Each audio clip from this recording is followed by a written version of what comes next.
Bismillahirrahmanirrahim. Assalamualaikum warahmatullahi wabarakatuh. Alhamdulillahirabbil alamin. Allahumma shalli ala sayyidina Muhammadin wa ala alihi washabihi ajmain. Amin. Puji syukur marilah kita panjatkan kehadirat Allah Subhanahu wa taala atas berkat rahmat dan karunia-Nya. Alhamdulillah kita bisa berkumpul di dalam Zoom meeting kali ini. Salawat beserta salam mudah-mudahan tercurah limpahkan kepada baginda Nabi besar Muhammad SAW, kepada keluarganya, sahabatnya, para tabiin tabiatnya, dan mudah-mudahan sampai kepada kita selaku umatnya. Amin. Yang terhormat Bapak Kosasi Adi Saputra, selaku dosen pengampu mata kuliah Pendidikan Kewarganegaraan, dan rekan-rekan yang berbahagia. Perkenalkan, kami dari kelompok 1 yang beranggotakan yang pertama, Anissa Dwi Kustianingsih dengan NPM 204102005, yang kedua Diananda Putri dengan NPM 204102001, yang ketiga Nadira Firkina Batani dengan NPM 204102029, dan yang terakhir saya sendiri Rini Irma Suryani dengan NPM 204102018. Di sini kami akan membawakan materi mengenai identitas nasional.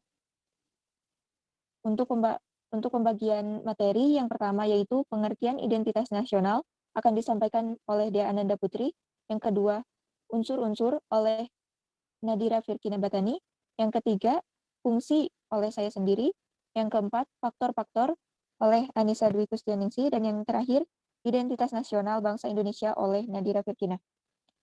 Baik, untuk mengefektifkan waktu langsung saja kepada pembahasan yang pertama yaitu mengenai identitas nasional. Kepada Saudari Dea Ananda Putri, saya persilahkan.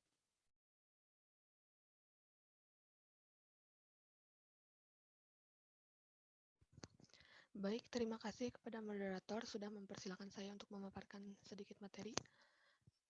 Yang pertama ada pengertian identitas nasional. Identitas nasional merupakan sebuah tanda khusus yang dimiliki sebuah negara untuk membedakan dengan negara lain. Di negara Indonesia, identitas nasional bangsa Indonesia yaitu identitas yang berdasarkan dari Pancasila yang rasionalismenya diwujudkan dalam kehidupan berbangsa dan bernegara.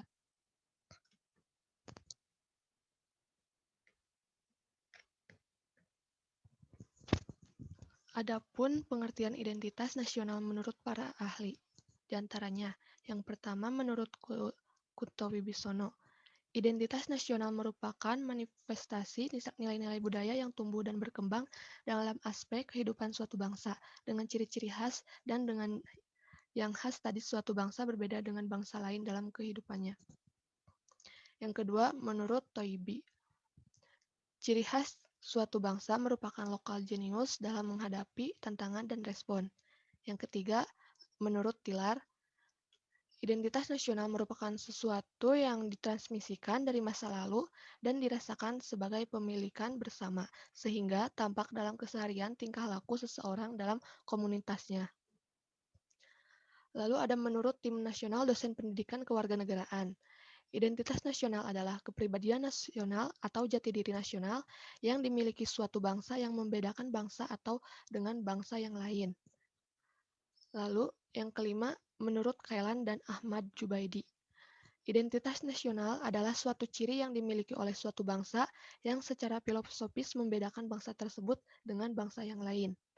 Dan yang terakhir ada menurut Muhammad Erwin, identitas nasional adalah sifat khas yang melekat pada suatu bangsa atau yang lebih dikenal dengan kepribadian atau karakter suatu bangsa. Mungkin sekian yang bisa saya paparkan. Terima kasih, saya kembalikan kepada moderator.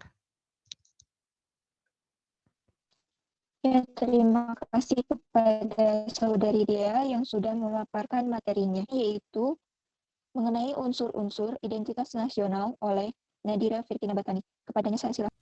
Baik, terima kasih moderator. Yang kedua, unsur-unsur identitas nasional. Yang pertama, ada faktor primer diantaranya etnisitas, teritorial, bahasa, dan agama. Kedua, faktor pendorong terbentuknya identitas nasional. Yang pertama, munculnya angkatan bersenjata modern dan pembangunan sosial dalam masyarakat. Ketiga, faktor penarik meliputi bahasa Indonesia, tumbuhnya birokrasi, dan pemantapan sistem pendidikan nasional. Dan yang keempat, faktor reaktif yaitu dominasi, penindasan, dan pencarian identitas. Menurut Rahayu, unsur pembentuk identitas nasional ada 5, yaitu suku bangsa, agama, bahasa, budaya nasional, dan wilayah Nusantara. Sekian yang bisa saya sampaikan, saya kembalikan kepada moderator. Ya, terima kasih kepada Saudari Nadira yang sudah menyampaikan materinya. Fungsi identitas nasional yang akan disampaikan langsung oleh saya sendiri.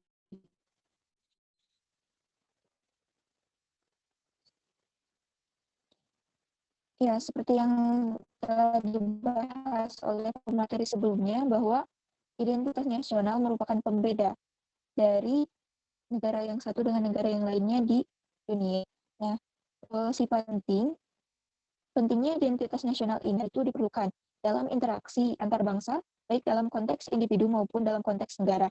Yang kedua yaitu identitas nasional menentukan status dan keikutsertaan bangsa dalam dunia internasional, dan ditunjukkan oleh suatu bangsa menggambarkan kondisi struktur sosial bangsa tersebut. Untuk fungsi identitas nasional itu ada 3, menurut Sudarsono 2013. Yang pertama yaitu sebagai penanda eksistensi suatu bangsa. Jati diri cenderung tidak akan eksis. Yang kedua yaitu sebagai cerminan kondisi bangsa. Cerminan kondisi yaitu kematangan jiwa, daya juang, dan kekuatan bangsa. Dan yang ketiga yaitu sebagai pembeda dengan bangsa lain di dunia. Selanjutnya yaitu akan disampaikan Nisa mengenai faktor-faktor. Kepadanya saya silakan.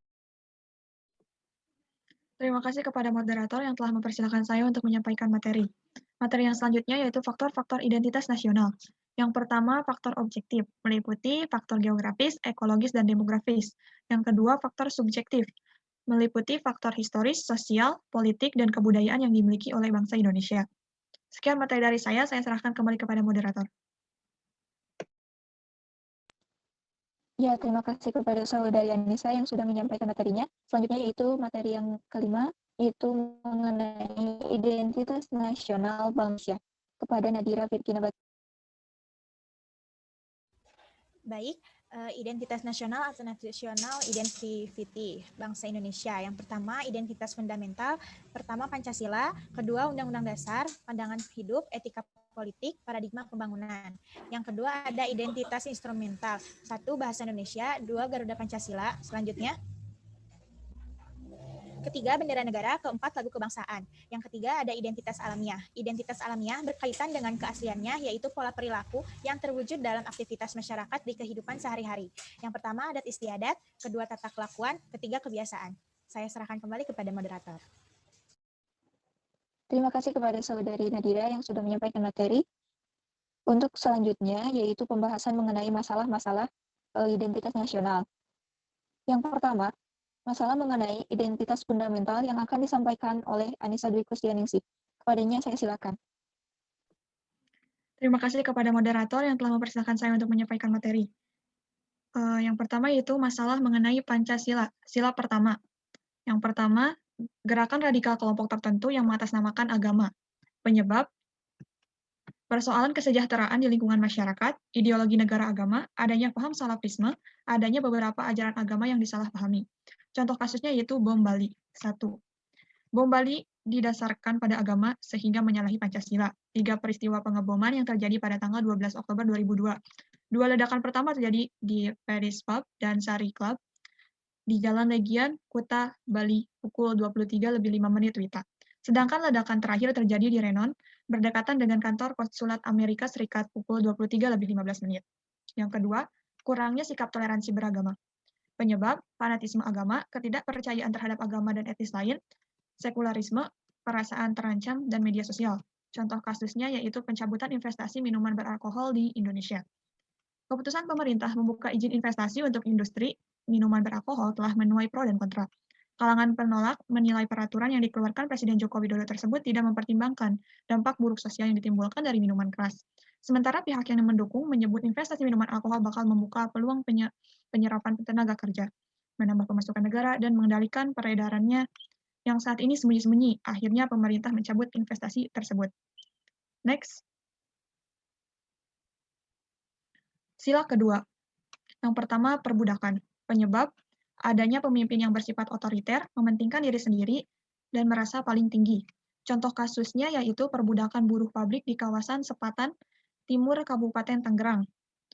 Praktek perbudakan buruh pabrik panci di Kampung Bayur Opak, Desa Lebakwangi, Kabupaten Tangerang diduga karena motif ekonomi. Pemilik pabrik ingin untung besar dengan biaya yang sedikit. Berdasarkan keterangan para buruh dan tersangka, menurut Bambang, kerja paksa yang diiringi dengan penyekapan, gaji rendah, hingga pengabaian hak-hak buruh. Yang kedua yaitu penawaran pekerja anak di bawah umur. Penyebab kemiskinan, pendidikan kepala keluarga, partisipasi sekolah anak, pendapatan, dan tempat tinggal. Contoh kasusnya yaitu pengemis jalanan anak di bawah umur. Sila ketiga. Yang pertama, menganggap suku sendiri lebih baik dari suku lain. Penyebab adanya suatu hal yang dipercaya sebagai suatu yang istimewa oleh individu dalam kelompok ataupun perkumpulan sosial tertentu. Adanya sebuah sikap untuk mempertahankan kesatuan suatu kelompok ataupun kesatuan sosial dari ancaman yang datang dari luar. Dan adanya nilai-nilai yang memiliki kaitan dengan sistem keyakinan, misalnya nilai-nilai keagamaan serta ideologi tertentu. Contoh kasus yaitu Gerakan Aceh Merdeka, atau bisa disebut dengan GAM. Sebuah organisasi separatis yang memiliki tujuan supaya Aceh lepas dari Negara Kesatuan Republik Indonesia. Konflik antara pemerintah Republik Indonesia dan GAM yang diakibatkan perbedaan keinginan ini telah berlangsung sejak tahun 1976 dan menyebabkan jatuhnya hampir sekitar 15.000 jiwa. Yang kedua yaitu perang antar suku bangsa. Penyebab kesenjangan ekonomi, perbedaan keyakinan atau agama, perbedaan orientasi nilai budaya, perbedaan kepentingan individu. Contoh kasusnya yaitu konflik antar suku di Sampit. Konflik ini terjadi antara suku Dayak asli dan warga migran Madura dari Pulau Madura. Konflik tersebut pecah pada 18 Februari 2001 ketika dua warga Madura diserang oleh sejumlah warga Dayak. Konflik Sampit mengakibatkan lebih dari 500 kematian, dengan lebih dari 100.000 warga Madura kehilangan tempat tinggal. Banyak warga Madura yang juga ditemukan di penggal kepalanya oleh suku Dayak. Next. Sila keempat. Yang pertama, ketidakadilan hukum. Penyebab nepotisme, ketidakpercayaan masyarakat pada hukum, dan tingkat jabatan seseorang. Contoh kasus, mengambil kain lusuh, tuntutan 5 tahun penjara. Seorang buruh tani berusia 19 tahun bernama Aspuri harus berurusan dengan hukum agar rumah tetangganya. Sang pemilik kaus melaporkan Aspuri ke pihak kepolisian dengan tuduhan pencurian. Padahal sebelumnya pembantu pemilik rumah sudah menyatakan bahwa memang dia sengaja membuang kaos tersebut karena sudah tidak terpakai. Dikarenakan hal ini, Aspuri mendekam di sel rumah tahanan Kota Serang, Banten selama 3 bulan sambil menunggu keputusan pihak pengadilan. Dia terancam hukuman penjara selama 5 tahun maksimal. Yang kedua, melarang orang menduduki jabatan tertentu karena suku, ras, agama, penyebab. Yaitu tidak ada ketentuannya pada Undang-Undang Dasar 1945. Maaf. Sebelum diamandemen. Contoh kasus istilah pribumi dan non-pribumi.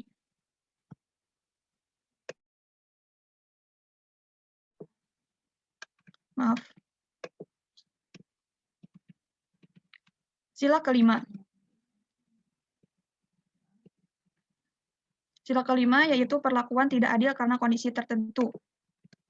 Penyebab mementingkan diri sendiri dan golongannya, birokrat dan aparat negara, dan latar belakang sosial dan budaya. Contoh kasus yaitu perbedaan kehidupan warga ibu kota dan Papua. Di Jakarta semua infrastruktur dibangun merata, sedangkan di Papua pembangunan belum rata dan masyarakat masih banyak yang menggunakan koteka. Next. Masalah mengenai Undang-Undang Dasar 1945. Yang pertama, perubahan Undang-Undang Dasar 1945 tidak bisa diselesaikan.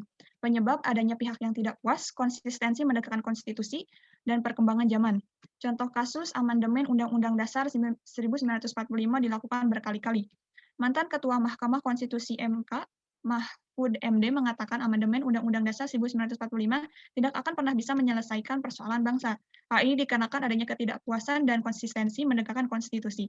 Tidak diamandemen kalau konsisten juga bagus, diamandemen kalau tidak konsisten juga tidak bagus, ujar Mahfud. Dan yang kedua, banyaknya produk hukum yang dimasukkan dalam tata urutan peraturan yang sebenarnya tidak dikenal oleh Undang-Undang Dasar 1945.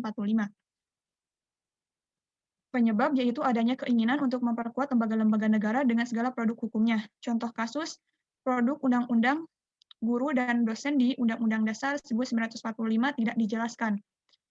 Di dalam Undang-Undang Dasar 1945, pasal 31 hanya dijelaskan untuk melaksanakan pendidikan, tidak dijelaskan secara spesifik tentang dosen dan guru, tetapi peraturan tentang dosen dan guru tersebut tercantum dalam Undang-Undang Republik Indonesia Nomor 14 Tahun 2005.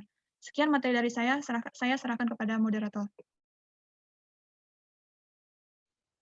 Ya, terima kasih kepada Saudari Anissa yang sudah menyampaikan materinya. Selanjutnya materi mengenai masalah identitas instrumental yang akan disampaikan oleh Dia Ananda Putri dan Nadira Firkina. Kepadanya saya silakan. Baik, terima kasih. Selanjutnya ada masalah mengenai bahasa Indonesia. Yang pertama, banyaknya penggunaan bahasa gaul pada Indonesia di zaman sekarang ini. Semakin seringnya penggunaan bahasa gaul mengundang keprihatinan bahasa gaul dapat merusak pengguna bahasa Indonesia yang baik dan benar. Bahasa gaul yang digunakan masyarakat saat ini selain tidak jelas artinya juga mengandung unsur penghinaan. Yang kedua, melecehkan bahasa Indonesia melalui kegiatan literasi, seperti salah satunya melecehkan bahasa Indonesia melalui kegiatan literasi, contohnya menyelenggarakan acara literasi seperti diskusi dan pameran buku dengan menamai acara tersebut dengan menggunakan bahasa Inggris, seperti contohnya opening ceremony dan launching buku. Kenapa tidak menggunakan upacara pembukaan saja? Apabila sasaran acara literasi itu orang Indonesia, tidak ada satupun alasan yang membenarkan acara tersebut dinamai dengan kata bahasa Inggris.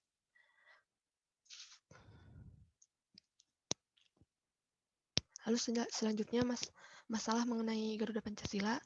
Salah satunya ada poster bernuansa pelecehan lambang negara ditemukan di Undip. Sejumlah poster dan spanduk bernuansa penghinaan terhadap lambang negara tertempel di kampus Universitas Diponegoro, Semarang.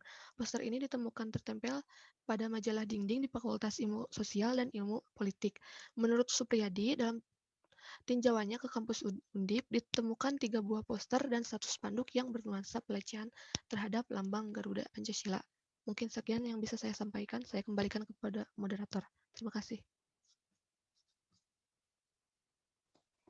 Ya, terima kasih kepada Saudari Dea yang sudah menyampaikan materinya. Selanjutnya, disampaikan oleh Nadira Firkina. Kepadanya saya silakan.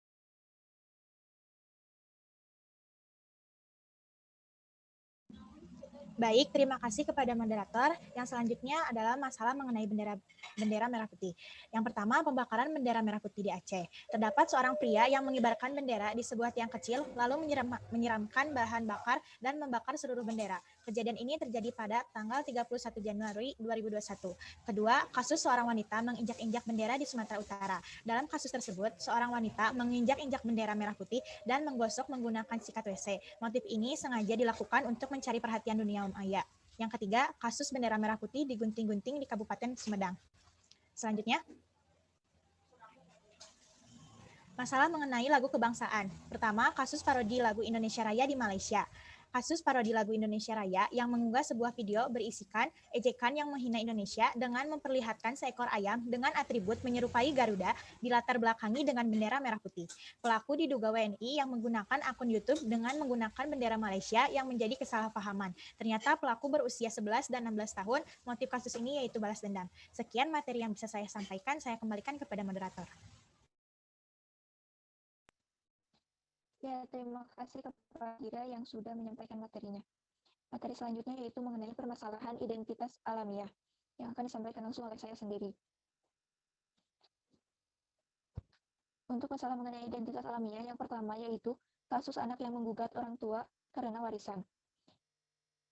Untuk penyebabnya yaitu disinyalir ternyata ini merupakan strategi mendamaikan kisruh orang tua tentang harta gono gini yang selalu menemui jalan buntu. Untuk kronologisnya, seorang anak laki-laki menggugat warisan yaitu berupa mobil Fortuner atas nama anak tersebut yang dipakai oleh ibunya. Anak meminta segera mengembalikan mobil tersebut karena dianggap disewa saja. Selain ibunya, ia juga menggugat bapaknya sebagai tergugat. Yang kedua yaitu pelecehan leluhur Toraja oleh wisatawan. Kasus ini disebabkan karena kedua wisatawan tersebut berpose dengan gaya menginjak tengkorak dan memainkan tulang leluhur di objek wisata kubur di Tete Tesu. Kronologis dari masalah ini yaitu mereka harus menerima hukuman adat yaitu memotong 1 ekor babi dan menyerahkan diri ke polisi karena perilakunya yang sudah mengundang amarah dari masyarakat adat di sana. Dan yang sikap gotong royong di perkotaan. Mungkin itu saja materi yang dapat kami sampaikan. Mudah-mudahan bermanfaat. Mohon maaf atas segala kekurangan dan kehilapan. Terima kasih atas perhatiannya. Wassalamualaikum warahmatullahi wabarakatuh.